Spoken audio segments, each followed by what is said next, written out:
और वही देश में भारतीय जनता पार्टी 2014 में केंद्र में सत्ता में आई और उसके बाद भारतीय जनता पार्टी ने सबका साथ सबका विकास का नारा दिया। फिर 2019 के लोकसभा चुनाव के बाद इस नारे में सबका साथ सबका विकास के साथ सबका विश्वास भी शामिल किया गया।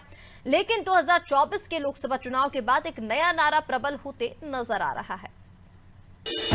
जब भी जाति के नाम पर, क्षेत्र के नाम पर, भाषा के नाम पर बंटे हैं तो निर्ममता से कटे भी।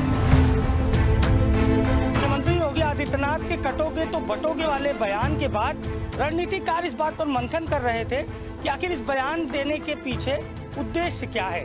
तो अब जो उद्देश्य सामने निकल कर आया है वो चौंकाने वाला है, क्योंकि बीजेपी ने विकास और चुनाव के बीच एक लंबी लाइन खींची है। और विकास तो सभी 100% वर्ग का होगा, लेकिन चुनाव के लिए भाजपा के पास एक नई रणनीति है। 2014 के सबका साथ सबका विकास सबका विश्वास का नारा देने वाली बीजेपी 2024 तक आते आते बटोगे तो कटोगे किनारे तक आ पहुंची है। सवाल है आखिर क्यों और किस लिए। मुसलमानों को भाजपा वोटर नहीं समझती है, जो प्रयत्न किया गया था मुस्लिम वोट के लिए वो फेल साबित हुआ, इसलिए एक लंबी लकीर खींची जा रही है। नहीं, देखिए, सबका साथ सबका विकास सबका विश्वास और सबका प्रयास, चाहे आदरणीय मोदी जी की सरकार हो चाहे आदरणीय योगी जी की सरकार हो, सरकार 100% समाज के लिए होती है। समाज के हर व्यक्ति के लिए सरकार कार्य करती। जहां तक भारतीय जनता पार्टी का अपने चुनाव लड़ने की बात है, चुनाव में भारतीय जनता पार्टी इस बात को देखती है कि चुनाव जीतना है, कहां हम पर लोग विश्वास करते हैं, किनके बीच में हम जा सकते हैं और कौन वोट बैंक हमारी बातों से आकर्षित होता है। चुनाव जीतने के लिए भारतीय जनता पार्टी विभिन्न वर्गों में जाकर अपनी बात कहती है। लेकिन लगातार इधर देखने में आया है कि कुछ लोग ऐसे हैं जो केवल भारतीय जनता पार्टी को हराएगा जो उसको वोट देंगे। एक नकारात्मक वोट करने वालों से भारतीय जनता पार्टी अब सावधान है। 24 के चुनाव में सीटें इकट्ठे के बाद कहा जा रहा है कि भाजपा हिंदू वोटर्स को एकजुट करने के लिए पूरा जोर लगा रही है।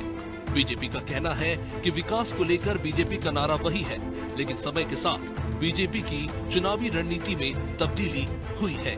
देखिए, जातियां हिंदुओं में भी है, मुसलमानों में भी है, लेकिन हर वक्ता हिंदुओं की जातियों को वर्गीकरण करता है, बाकी समाज की जातियों को, बाकी धर्म की जातियों का वर्गीकरण नहीं करता। हमारी चेतना जगाने का यही काम है समाज में कि जातियों के आधार पर मत बटिए, देश और प्रदेश के विकास में एकजुट होकर साथ रहिए, नेक रहिए, सेफ रहिए। तो इशारा किस तरफ है समझना आसान है।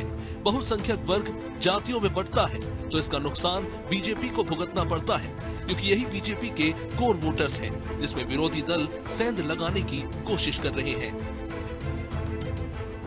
तो सुना आपने, भारतीय जनता पार्टी का पक्ष सुन रहे थे आप, जिसमें साफ तौर पर बताया गया कि विकास और चुनाव के लिए अलग अलग रणनीति है।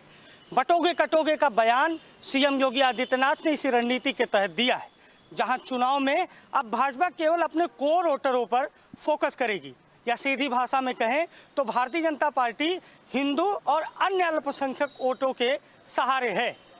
भारतीय जनता पार्टी ने पिछले कई चुनाव में मुस्लिम वोट बैंक को अपने साथ लाने का प्रयास किया, लेकिन मुसलमानों ने भारतीय जनता पार्टी को उम्मीद के मुताबिक मतदान नहीं किया।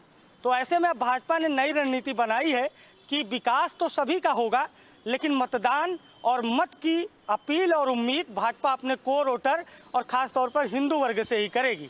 यही वजह है कि लगातार हिंदू हितों की बात मुख्यमंत्री योगी आदित्यनाथ अपने भाषणों में कर रहे हैं, और बटोगे कटोगे का जो बयान है उसका एक बड़ा उदाहरण है।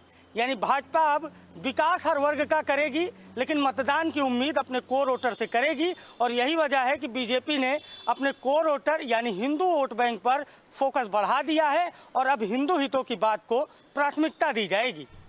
सहयोगी जितेंद्र के साथ अभिषेक शर्मा, अनादि टीवी, लखनऊ।